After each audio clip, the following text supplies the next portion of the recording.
हरे राम राम राम हरे हरे, हरे कृष्ण कृष्ण कृष्ण हरे हरे।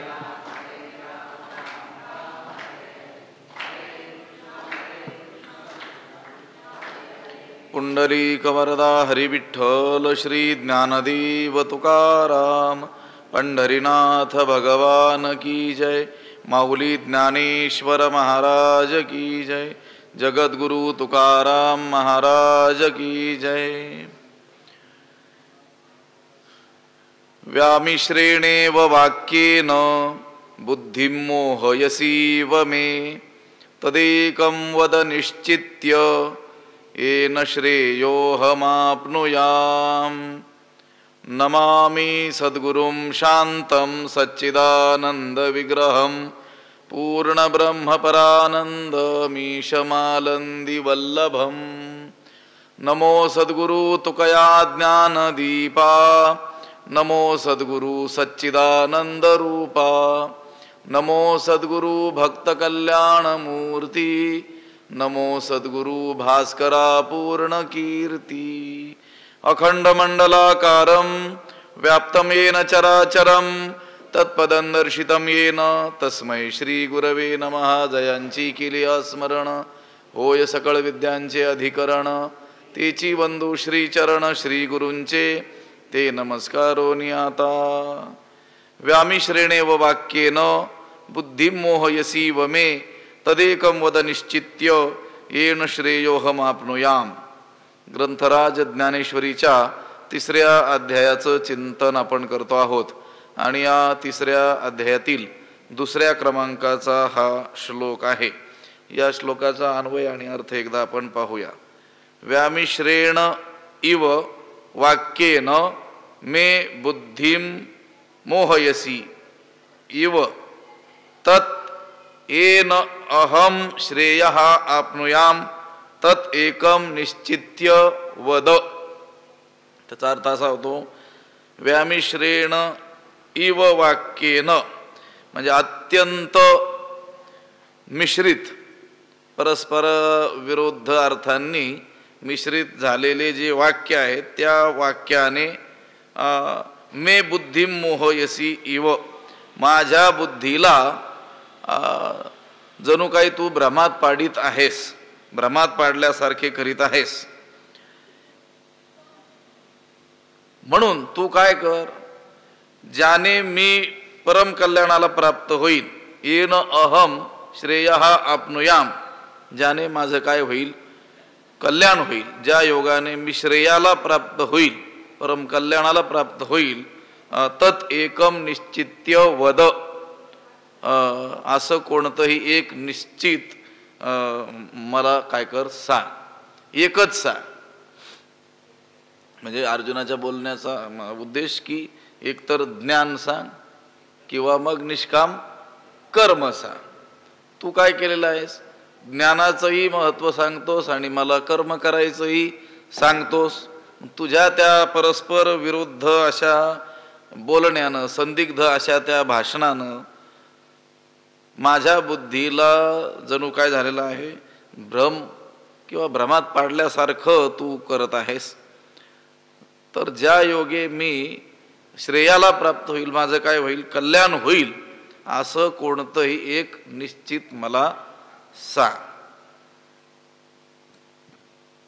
अर्जुनाला वाटतं देवाचं बोलणं हे कसं आहे, परस्पर विरोधी आहे। ते विरोधी नाही आहे, पण त्याला तसं वाटतं आहे।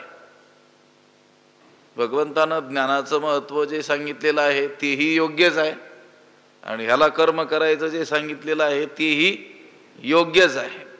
परंतु ह्याला गोंधळल्यासारखं यामुळं झालं की त्यानं अगोदर मनात निश्चय केलेला आहे की आपल्याला युद्ध करायचं नाही, आणि ज्ञानाचं स्वरूप, ज्ञानाचं महत्त्व ऐकताना त्या ज्ञानामध्ये कर्म करता हे सगळ्यांचं निराकरण होतं। म्हणून त्याला वाटलं की बरंच झालं, आता भगवंताच्या मुखातूनच निवाडा झाला की आता कर्म करण्याची आवश्यकताच नाही, कर्मापेक्षा ज्ञान हे काय आहे, श्रेष्ठ आहे।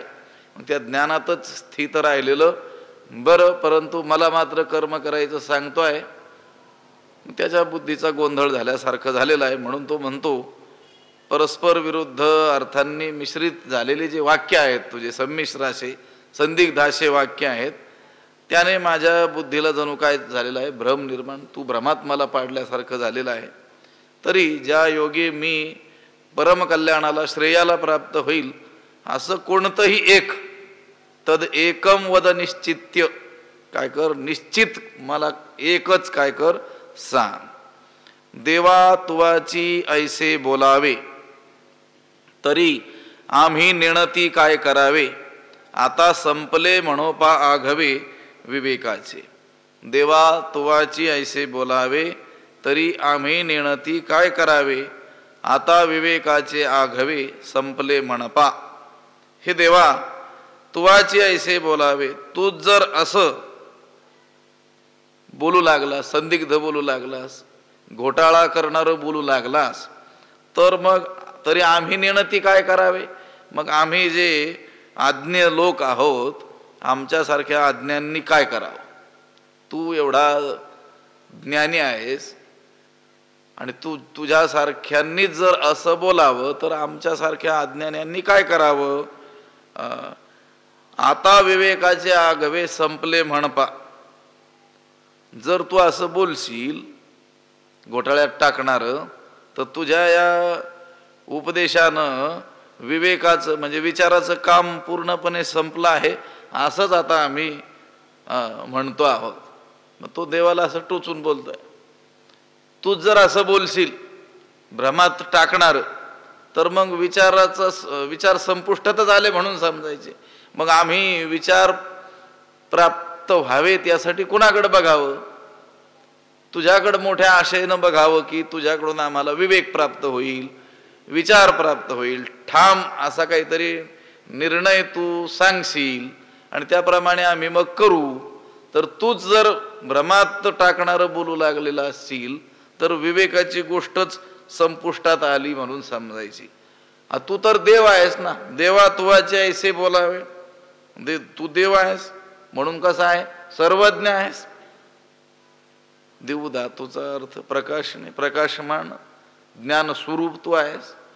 त्यामुळं तू जे सांगशील ते कसं सांगितलं पाहिजे, निश्चित असं सांगितलं पाहिजे.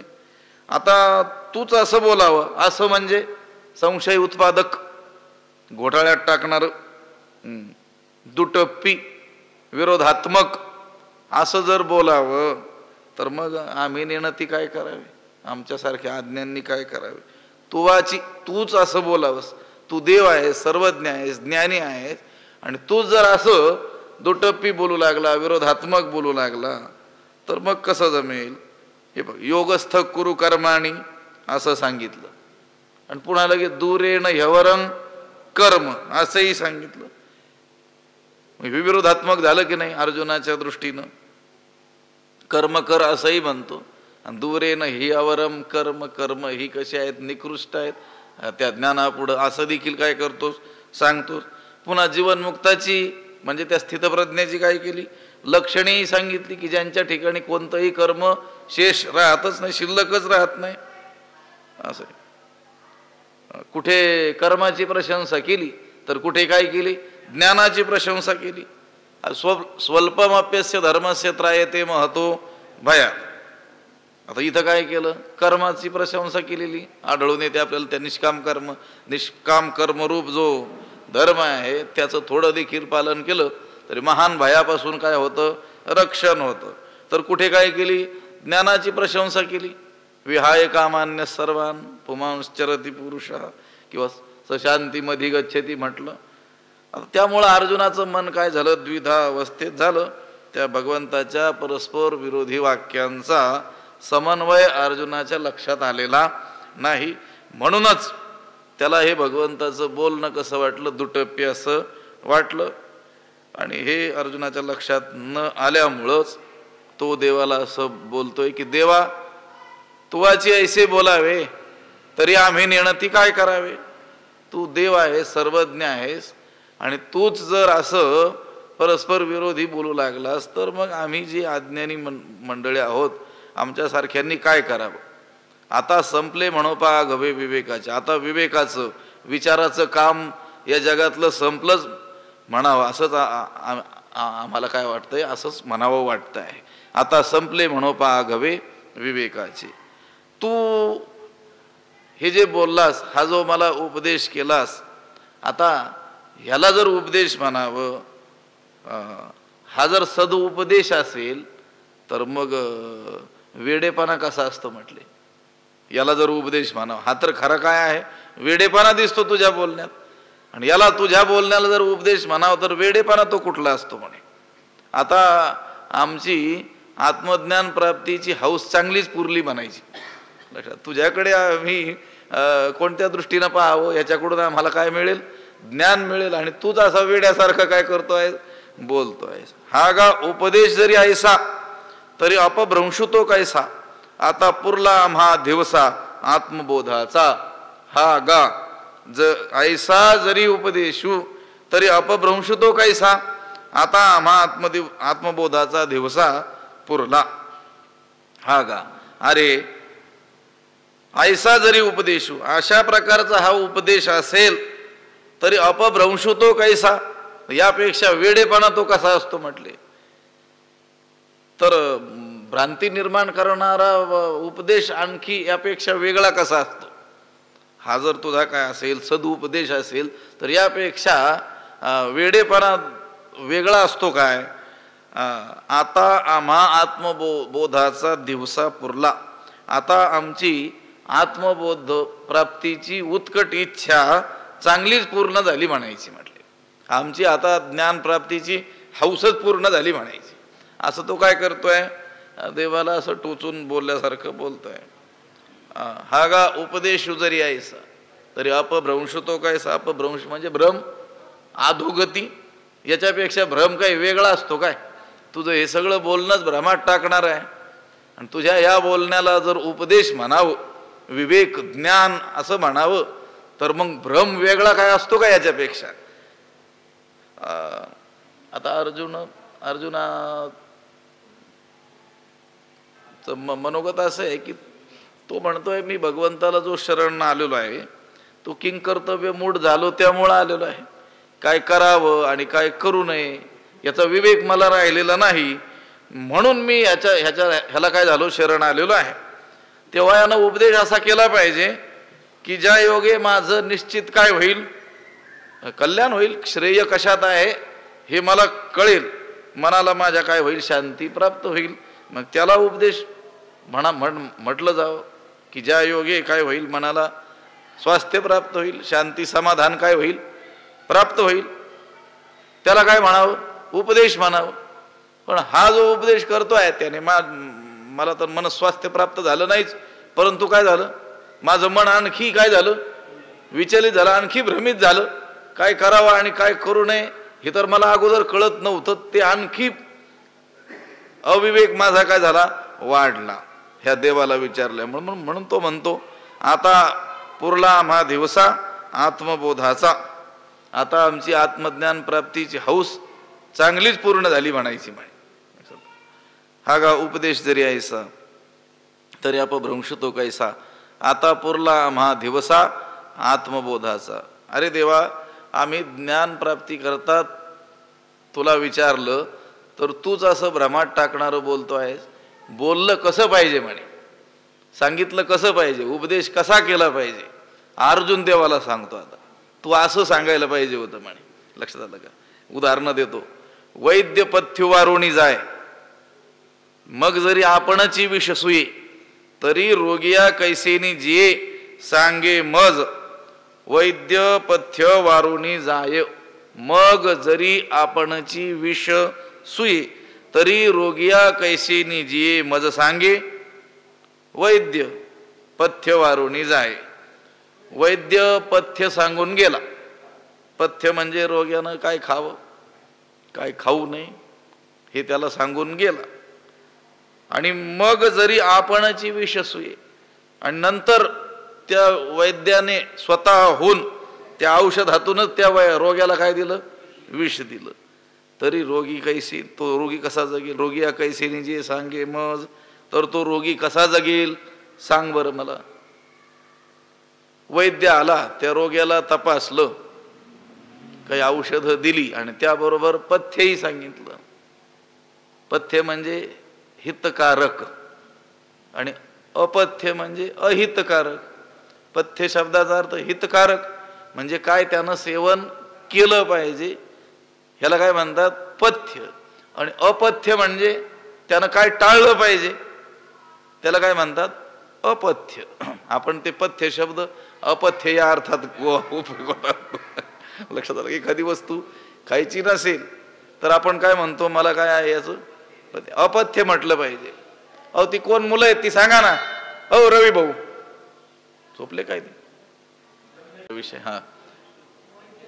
हा पथ्य म्हणजे हितकारक. वैद्यानं त्या रोग्याला सांगितलं ही वस्तू काय आहे, हितकारक आहे, हिचंच काय केलं पाहिजे, सेवन केलं पाहिजे. अमुक अमुक वस्तू तुला ही काय नाही आहे, पथ्य म्हणजे हितकारक नाही आहे, तिचं सेवन करायचं नाही, असं चांगल्या रीतीनं समजावून सांगून गेलं.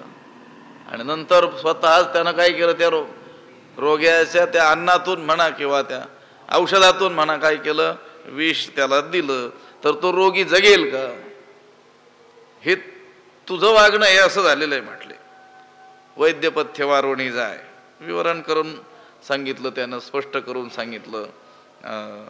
भगवंताचा हा उपदेश अपभ्रंश कसा आहे हे त्या अर्जुनानं काय केलं, वेगवेगळे दृष्टांत देऊन सांगतोय. हे आणि पुढच्या ओव्यांमध्ये देवाला सांगतोय तुझा हा उपदेश कसा आहे, अपभ्रंश कसा आहे, भ्रमात टाकणारा कसा आहे, हे ते देवाला समजावून सांगतोय. आता सद्वैद्य जो असतो त्या सद्वैद्याचं काम काय की रोगाचं यथार्थ निदान करायचं आणि पथ्य सांगायचं, योग्य औषध त्या रोग्याला द्यायचं, हे त्या सद्वैद्याचं काम आहे. पण तो वैद्य जर विरुद्ध वागू लागला तर मग त्या रोग्याची जगण्याची आशाच नाही आहे. तो तारक ठरणारा वैद्यच काय ठरू शकतो, मारक ठरू शकतो. हे देवा तू सुद्धा काय आहेस, वैद्य आहे की नाही. वैद्य एक पंढरीराव अंतर्भाव तो जाणे. देव सुद्धा काय आहे, कुशल वैद्यच आहे. बर तू असा काही आडानी वैद्य आहेस का, तुकोबाराय म्हणतात तसं. भले द्यावे पाले भलत्यासी नव्हे वैद्य आम्ही अर्थाचे भुकेले. भले द्यावे पाले भलत्यासी, अर्थाचा पैशाचा भुकेलेला वैद्य डॉक्टर मी आहे, तू आहेस का नाही. की कोणतेही पाले म्हणजे कोणतंही औषध कोणत्याही रोगाला द्यावं. देव कसा आहे, सद्वैद्य आहे ना, तो जाणतो की नाही सगळं. आणि मग तू काय केलं पाहिजे, योग्य औषध दिलं पाहिजे, योग्य पथ्य सांगितलं पाहिजे. पण तूच काय करतोस, त्या औषधातून विष घातल्यासारखं करतोस. मग तो रोगी जगेल का. वैद्य पथ्य वारुणी जाय, मग जरी आपणची विष सुये तरी रोगिया कैसेनी जे सांगे मज. जैसे आंधळे सुई जा वाटा का माजवण दिजे मरकटा, तैसा उपदेशू हा गोमटा ओढवला आम्हा. तो काय म्हणतो, जैसे आंधळे आवाटा सुईजे का मरकटा माजवण दिजे, तैसा हा गोमटा उपदेशू आम्हा ओढवला. जैसे आंधळे आवाटा सुईजे, जसं आंधळ्याला मुद्दाम काय करावं, आवाटा आडवाटेला लावावं. का मरकटा माजवण दिजे, किंवा माकडाला काय द्यावं, माजवण म्हणजे कैप आणणारा पदार्थ, मादक पदार्थ त्याला काय करावा, द्यावा. त्याप्रमाणे हा गोमटा उपदेश, सुंदर उपदेश आम्हाला लाभला म्हणायचा. लक्षात आलं का. तो बोलतोय, टोचून बोलतोय देवाला, तुझा हा उपदेश कसा आहे म्हटले. जैसे आंधळे सुईजे आव्हाटा. हे बा डोळस माणसानं जर हे पाहिलं की आंधळा काय होऊ राहिलेला आहे, आडवाटेला लागलेला आहे, तर त्या डोळसाचं कर्तव्य आहे की त्याला हाताला धरून त्या चांगल्या मार्गाला लावणं. आंधळे अंधकुपी पडता देखणेनी लावावे सत्पथा, तुकोबाराय म्हणतो. ते जर एक विहिरीमध्ये खड्ड्यामध्ये जर पडत असेल तर त्या डोळसाचं काम आहे त्याला हाताला धरून काय करायचं, सत्पथाला, त्याला योग्य मार्गाला काय करायचं, लावायचं.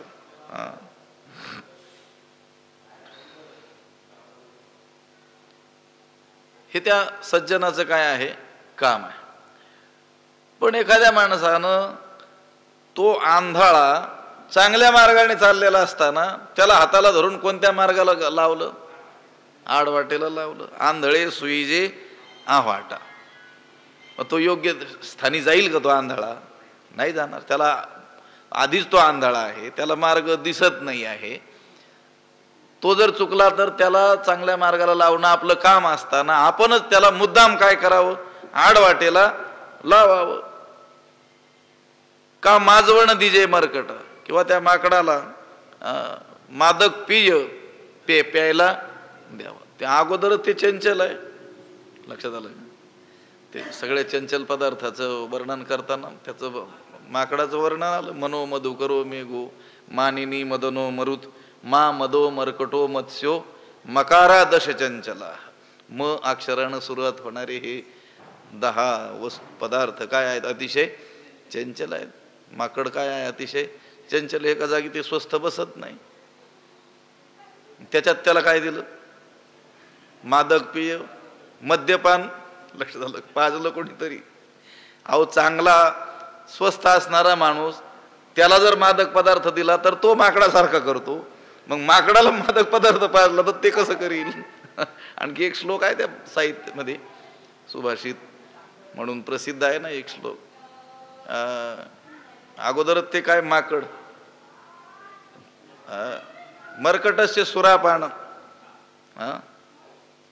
तस्य वृश्चिक दंशनम तन्मध्ये भूतसंचारो यद्वा तद्वा भविष्यती. असा श्लोक आहे. आधीच माकड, त्याच्यात त्याला काय केली, सुरा दारू पाजली, त्याच्यात पुन्हा त्याला विंचू चावला, आणि तशा अवस्थेत त्याच्या अंगात भूतानं काय केला, संचार केला. मग काय करील ते, जे काय करील ते करील ते. आता यद्वा तद्वा भविष्यती, जे होईल ते होईल. असा त्या माकडाला मादक पदार्थ पिण्यास देणं हे जसं, किंवा त्या आंधळ्याला आडवाटेला लावणं जसं, तैसा उपदेश हा गोमटा ओढवला आम्हा. त्याप्रमाणे तुझा हा गोमटा उपदेश चांगलाच आम्हाला लाभला म्हणायचा. तो देवाला बोलतोय. मी आधीची काही नेणे वरी कवळिलो मोहे येणे, श्रीकृष्णा विवेक या कारणे पुसिला तुझ. मी तुला जो विवेक विचारला, ज्ञान विचारलं, कशामुळं, आम्हाला कळत नाही म्हणूनच ना. आधीची मी काही नेणे, अगोदरच मला काही समजत नाही. वरी येणे मोहे कवळिलो, शिवाय ह्या मोहानं मी काय झालो, ग्रस्त झालो. कृष्णा विवेको या कारणे पुसिला तुझ. या कारणे कृष्णा विवेक तुझ पुसिला. आणि ह्या कारणामुळं हे कृष्णा, हे सारासार विचार मी काय केला, तुला विचारलेला आहे. यच्छ्रेयस्यान् निश्चितं ब्रूहि तन्मे शिष्यस्तेहम शाधिमान त्वां प्रपन्नम. असा विवेक तुला काय केला, विचारला. कारण अगोदरच मला काही कळत नाही आहे. मी आधीची काही नेणे, नेणे म्हणजे समजत नाही, कळत नाही. समजत नाही, कळत नाही याचा अर्थ अर्जुन अडाणी होता, काही शिकलेलाच नव्हता असं नाही. तो शस्त्र शास्त्र कला या सगळ्या गोष्टींमध्ये काय होता, पारंगत होता, निपुण होता. पण आत्मज्ञान आणि निष्काम कर्म या बाबतीत मात्र तो काय होता, अनभिज्ञ होता. तो ही जी अपराविद्या आहे तिच्यात काय होता, पारंगतच होता. परंतु आत्म्याचं अपरोक्ष ज्ञान त्याला नव्हतं, म्हणजे पराविद्या त्याला अवगत नव्हती. अथ परा यया तद अक्षरम अधिगम्यते. अक्षर परमात्मा जिनं हस्तगत होतो तिला काय म्हणतात, पराविद्या म्हणतात. ती पराविद्या त्याला नव्हती. अपराविद्या ही लौकिक विद्या तर त्याच्याकडे खूप मोठी होती, परंतु आत्मज्ञान तो मार्ग तो काही जाणत नव्हता. निष्काम कर्म तो मार्गही तो जाणत नव्हता. म्हणून तो म्हणतो मी आधीची काही नेणे. श्रेय ज्याने होईल तो मार्ग काही मी आधी जाणत नव्हतो, मी जाणत नाही आहे. आणि त्यातली त्यात वरी कवळीलो मोहे येणे, आणि त्यात या स्वकर्तव्याविषयीच्या भ्रमानं मला काय केलं, ग्रासून टाकलं.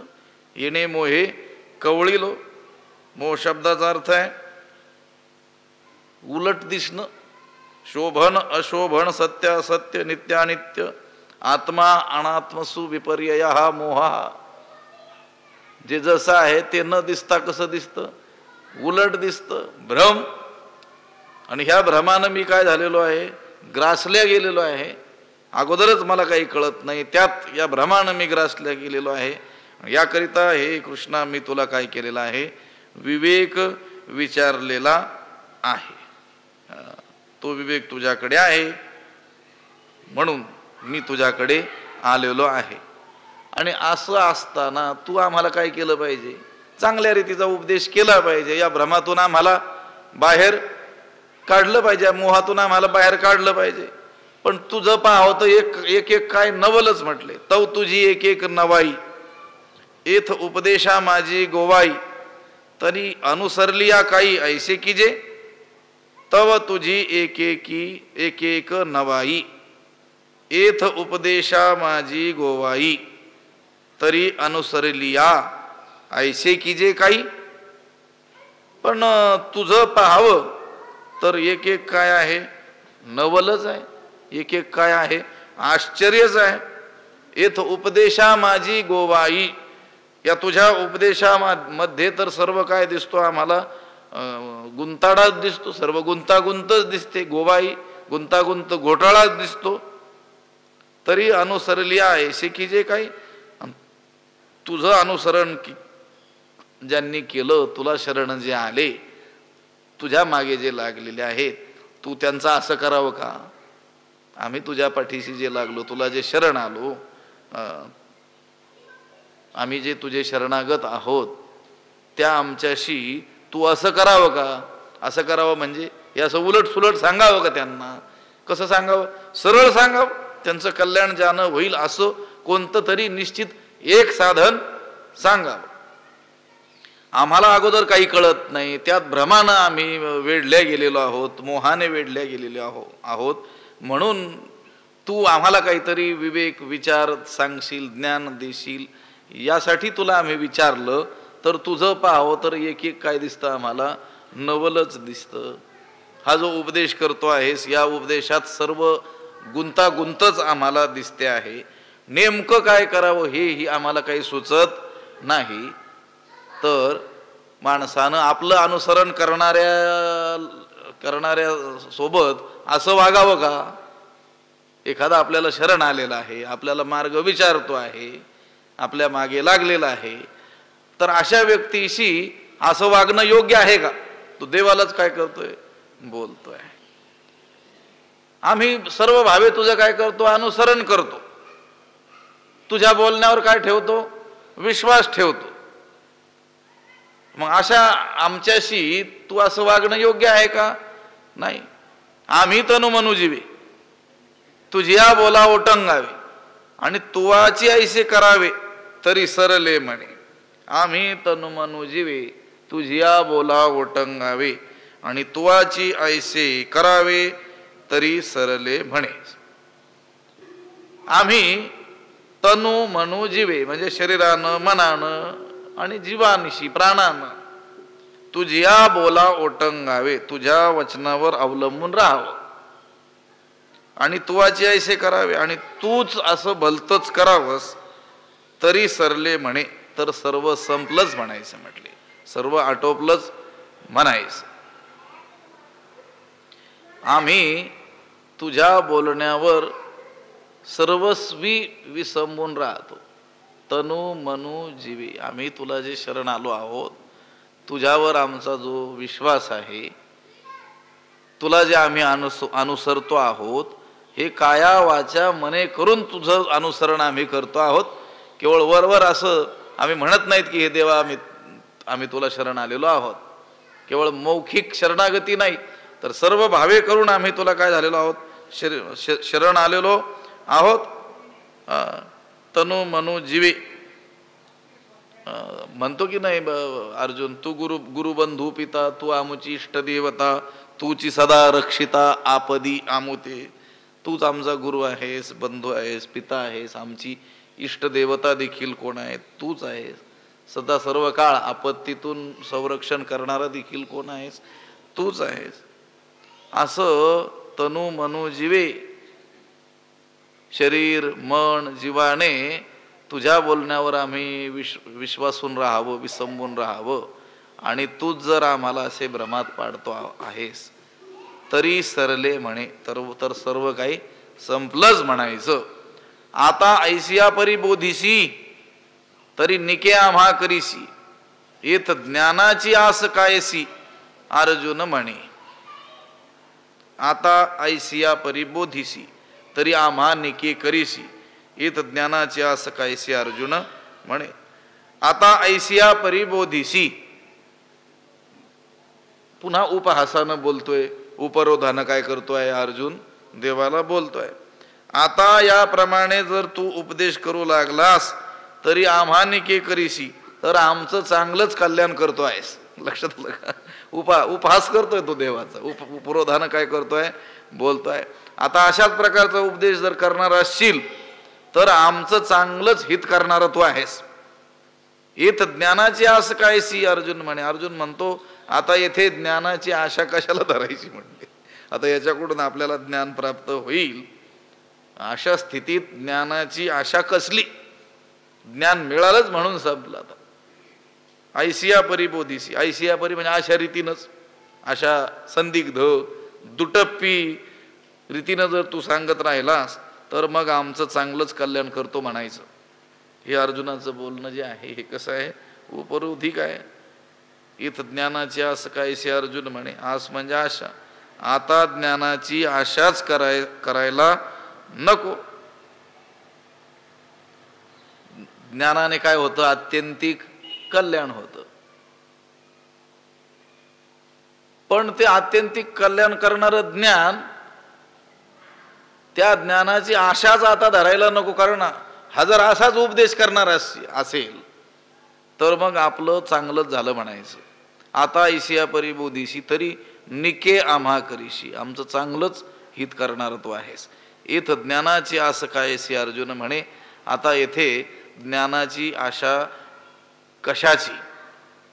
तरी ये जाणीवेचे कीर सरले, परी आणिक एक जाहले, जे थिते ढवळले मानस माझे.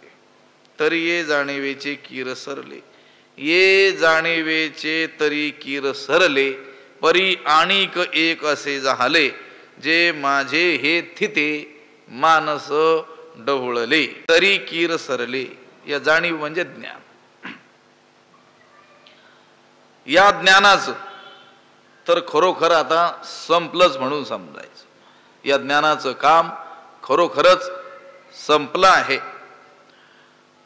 पण यात आणखी एक असं झालं, आता ज्ञान तर मिळण्याची काही आशाच तुझ्याकडून नाही आहे. माझ्या मनाला हा उपदेश तर तुझा पटला नाहीच. तुझ्या या ज्ञानाने माझं काही कल्याण झालं किंवा लाभ मला झाला ही तर गोष्ट सोडूनच द्या. पण उलट जे माझे हे थिते मानस ढवळले, माझं हे स्थिर असलेलं जे मन आहे ना, ते मात्र काय झालेलं आहे? या संशय भ्रमानं काय झालेलं आहे? ढवळल्या गेलेलं आहे. देवाला दोष देतो. तो म्हणतो तुझ्या बोलण्यानं मला मनस्वास्थ्य लाभायला पाहिजे होतं, ते लाभलं नाही. ही गोष्ट तर दूरचीच. पण अगोदर थोडं बहुत स्थिर होतं, ते मन आणखी काय झालं? गोंधळून गेलं. आता त्याचं काय स्थिर होतं का मन? त्याचं अगोदरच भ्रमिष्ट झालेलं मन होतं. म्हणून तर तो असं बोलतोय, देवाला म्हणतोय माझं मन अगोदरच स्थिर होतं, ते आणखी मात्र काय झालं? या ढवळल्या गेलं. म्हणले संशय भ्रमानं काय झालं? ढवळल्या गेलं. तुझ्या त्या ज्ञानानं, तुझ्या या उपदेशानं मला लाभ तर काही झाला नाहीच. तरी ये जाणीवेचे कीर सरले, तरी आता या ज्ञानाचं काम खरोखरच संपलं आहे म्हणे. माझ्या मनाला हा तर काही उपदेश पटला नाही, परी आणखी एक जाहले. परंतु आणखी एक उलट असं झालं की जे थिते ढवळले मानस माझे, माझं मानस मन कसं होतं, स्थिर होतं, ते काय झालं, ह्या तुझ्या उपदेशानं आणखी काय झालं, गोंधळून गेलं. ज्ञानाचा प्रश्न तर बाजूलाच राहिला, पण उलट नुकसान काय झालं माझं, तो अर्जुन सांगतो या उभीमध्ये. तो म्हणतो माझी अशी आशा होती की तुझ्या बोलण्यानं माझे सर्व संशय फिटतील, मोह नष्ट होईल, तुझ्याकडून ज्ञान प्राप्त होईल. पण हे सर्व बाजूलाच राहिलं. एवढा मात्र तू माझ्यावर उपकार केला की माझ्या स्थिर मनात आणखी काय केली, चंचलता आणून ठेवली. म्हणजे त्याला म्हणायचं मी ठाम होतो कशावर, युद्ध न करण्याच्या निर्णयावर. त्याच्यात तू आणखी काय केला, गोंधळ करून ठेवला की करावं की न करावं. बरं मी माझ्या मनानं काय झालो होतो, स्थिर झालो होतो की आता आपल्याला युद्ध करायचंच नाही. पण त्यात तू पुन्हा स्वकर्तव्याविषयी काय केली, जाणीव आणून दिली, कर्माचं महत्त्व सांगितलंस, आणि पुन्हा काय केलं, ज्ञानाचं महत्त्व सांगितलंस. तुझ्या या बोलण्यानं मला काही ज्ञान प्राप्त झालं नाहीच, पण उलट मात्र असं झालं की माझं जे स्थिर झालेलं मन होतं ते मात्र काय होऊन गेलं, गोंधळून गेलेलं आहे. तरी जाणीवेचे कीर सरले, परी अनेक एक असे जाहले, जे थिते ढवळले मानस माझे. आता हे एवढं तो अर्जुन बोलला, खूपच झालं, देवाला बोलला, खूपच झालं. त्याच्या लक्षात यायला लागलं की आता आपण हे काय झालेलो आहोत, भरपूर बोलून गेलेलो आहोत. देवाकडून आपल्याला ज्ञान तर प्राप्त झालं नाहीच, उलट आपलं असलेलं स्थिर असलेलं मन सुद्धा ह्या देवाच्या उपदेशानं काय झालं, गोंधळून गेलं. ह्या तुझ्या त्या बोलण्याला जर उपदेश म्हणावं तर अपभ्रंश कसा असतो, भ्रम कसा आणखी वेगळा असतो. आता आमचा आत्मज्ञान प्राप्तीचा दिवसा म्हणजे जी इच्छा होती ती हौस चांगलीच भागली म्हणायची, वगैरे वगैरे सगळं काही बोलून गेला. पण त्याच्या लक्षात आलं की आपण हे देवाला बोलतो आहोत, उपरोधानं बोलतो आहोत, उपहास देवाच्या बोलण्याचा आपण करतो आहोत. पण हा देव जो आहे हे चुकीचं मला सांगेल कसं, कदाचित यानेच बरोबर सांगितलेलं असलं, माझ्या लक्षात आलं नसलं तर, असं त्याच्या मनात विचार येऊन गेला. आणि मग तो देवाला म्हणतो, देवा हे पहा, तुझं जे चरित्र आहे ना ते काही मला समजत नाही. देवाचं चरित्र कोणालाच समजत नाही आहे, भल्या भल्यांना देखील समजत नाही. म्हणून तो म्हणतो, देवा तुझं जे चरित्र आहे, म्हणजे तुझं जे वागणं बोलणं हे जे सगळं आहे ना, हे समजण्याच्या काय आहे, पलीकडचं आहे. हे असं भ्रमात टाकणारं बोलून कदाचित तू माझं मन त्याची परीक्षा तर पाहत नाहीस ना. कदाचित तुझं सुद्धा मत असं असेल की अर्जुनानं युद्ध करू नाही, पण कर्माचं महत्व सांगून तू माझी परीक्षा तर पाहत नाही ना, की हा युद्धाला परत तयार होतोय की काय. तेवीची श्रीकृष्णा हे तुझे चरित्र काही नेणिजे, जरी चित्त पाहासी माझे येणे मिशे. हे कृष्णा, तेवीची तुझे हे चरित्र काही नेणिजे, जरी येणे मिशे माझे चित्त पाहासी. हे कृष्णा, तेवीची तुझे हे चरित्र, त्याचप्रमाणे तुझी ही वागणूक, तुझं हे चरित्र काही नेणिजे, मला काही समजत नाही. जरी येणे मिशे, कदाचित या निमित्ताने माझे चित्त पाहासी, माझे मन पाहतोस की काय. म्हणजे मी हा जो न लढण्याचा निर्णय केलेला आहे त्यावर मी ठाम आहे की नाही, हे कदाचित तू या निमित्ताने पाहतो की काय. कारण तुझं चरित्र काही कळत नाही. चरित्र, वर्तन, वागणूक, देवाचं चरित्रच सगळं कसं आहे, अगम्य आहे. भगवान श्रीकृष्णाचं चरित्र हे सर्व विरोधात्मक आणि कसं आहे, अगम्य आहे. कुणालाही कळण्याच्या ते काय आहे, पलीकडचं आहे. नाथ महाराज म्हणतात हा काय आहे, प्रत्यक्ष परब्रह्म आहे.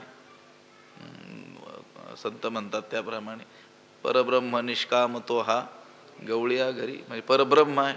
परत चोरी करतो, ब्रह्म आणि चोरी करी, देव आणि व्यभिचारी, पुत्र कलत्र आणि ब्रह्मचारी, हेही परी दाखविली. पुत्र पौत्र त्याला आहेत तरी काय म्हणतो मी अखंड काय आहे, ब्रह्मचारी आहे. पुन्हा देव आहे आणि असा काय करतोय, व्यभिचार करतोय. प्रत्यक्ष परब्रह्म आहे आणि काय करतोय, चोरी करतोय. हे सगळं चरित्र श्रीकृष्ण चरित्रच काय आहे, हे अगम्य आहे. एवढे पुत्र पौत्र त्याला आहेत तरी देखील तुझे ब्रह्मचर्याची थोरी शुक नारद वंदिती शिरी. तुझ्या ब्रह्मचर्याची थोरवी हे शुक नारद हे काय करतात, वर्णन करतात, मस्तकी धारण करतात. आता हे सामान्यांना त्या देवाच्या चरित्रात असा काय दिसतो, विरोध दिसतो. तो विरोध नाही, विरोध हा भास आहे. विरोधाचा काय होतोय, आपल्याला भास होतोय. ते बरोबर चरित्र आहे, परंतु कसं आहे, ते अगम्य आहे, समजण्याच्या काय आहे, पलीकडचं आहे. हे अर्जुनाला ठाऊक आहे. अर्जुना पुढे देवाचं सगळं काय आहे, अगदी बालपणापासूनचं चरित्र त्याच्या समोरच आहे. त्याच्यामुळं तो म्हणतो, तेवीची श्रीकृष्णा तुझे हे तुझे चरित्र काही नेणीजे. हे देवा तुझं हे चरित्र कळण्याच्या काय आहे, पलीकडचं आहे. जरी चित्त पाहसी माझे येणे मिशी. हे तुझं जे वागणं आहे त्याचा मला काही थांग पत्ता लागत नाही. तू माझं अज्ञान घालवण्याला प्रवृत्त झालेला आहेस का मला आणखी घोटाळ्यात पाडायचं तू ठरवलेलं आहेस, हे काही मला कळत नाही. या निमित्तानं, या अशा तू मला गोंधळात टाकणारं जे बोलतो आहेस त्या बोलण्याच्या निमित्तानं मला वाटतं तुला माझी परीक्षा घ्यायची आहे. मला यथार्थ समजतं की नाही, अशी तुला कदाचित काय घ्यायची असेल, परीक्षा घ्यायची असेल. तुझं मत कदाचित असं असलं पाहिजे, मी लढू नये असं देखील तुझ्या मनात असलं पाहिजे. परंतु माझ्या मनात खरोखर काय आहे हे काढून घेण्याकरिता तर हा उलटा उपदेश तू करत नाहीस ना. तेवीची श्रीकृष्णा हे तुझे चरित्र काही नेणीजे. जरी चित्त पाहसी माझे येणे मिशी. ना तरी जकवीत आहासी माते की तत्वची कथिसी ध्वनिते. हे अवगमिता निरुते जाणवे ना. ना तरी माते जकवितो आहासी की तत्वची ध्वनिते कथिले. हे अवगमिता निरुते जाणवे ना. देवा तुझं हे चरित्र मला काही समजत नाही, या निमित्तानं माझ्या चित्ताची तू परीक्षा पाहतोस की काय हे काही मला कळत नाही. किंवा ना तरी म्हणजे किंवा माते जकवित आहासी, मला फसवतो आहेस की म्हणजे किंवा तत्वची ध्वनी ते कथिशी, तत्वज्ञानच पण गूढार्थाने सांगतो आहेस, त्याचा विचार करून मी पाहिला. हे अवगमिता निरुते अवगमिता, हे चांगलं जाणून घेण्याचा प्रयत्न करूनही जाणवेना, यथार्थपणे कळत नाही. हे देवा तू मला फसवतो आहेस की तत्वज्ञानच सांगतो आहेस पण गूढ भाषेत सांगतो आहेस. तत्वची कथिसी पण कसे ध्वनिते कथिसी म्हणजे ध्वन्यार्थानं सांगतो आहेस, गूढार्थानं तत्वज्ञान सांगतो आहेस, व्यंग्यार्थानं अप्रत्यक्षपणानं असं गूढ रीतीनं तत्वज्ञानच यामधून सांगतोस की काय हेही मला काही कळत नाही.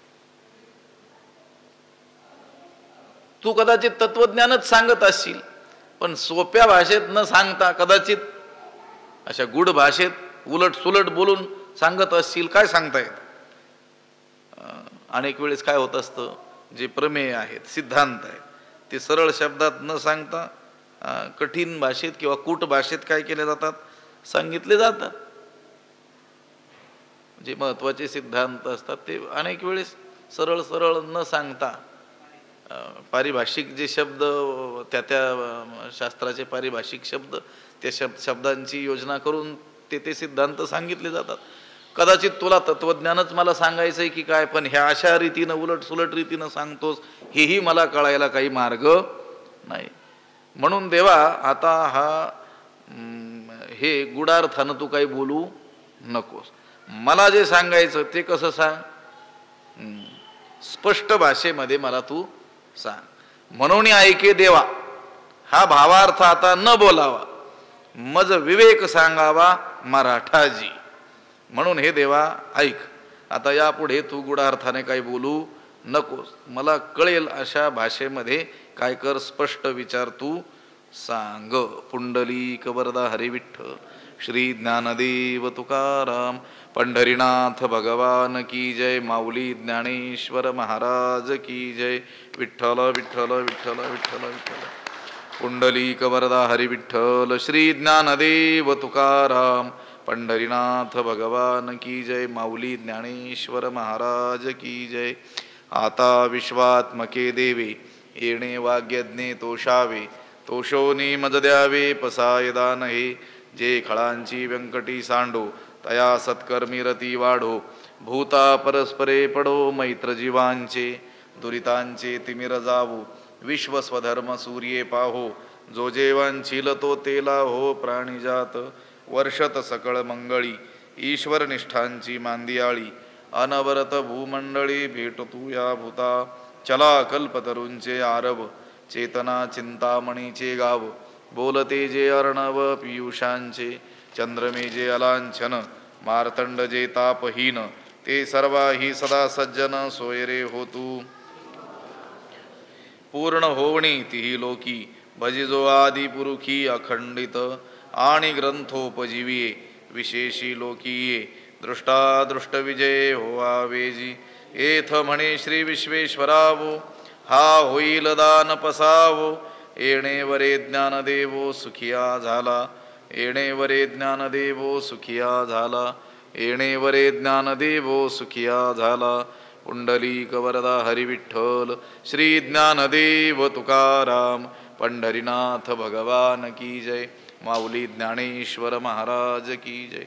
जगद्गुरु तुकाराम महाराज की जय. शांती ब्रह्म एकनाथ सद्गुरु बंशी महाराज की जय. सद्गुरु जोग महाराज की जय.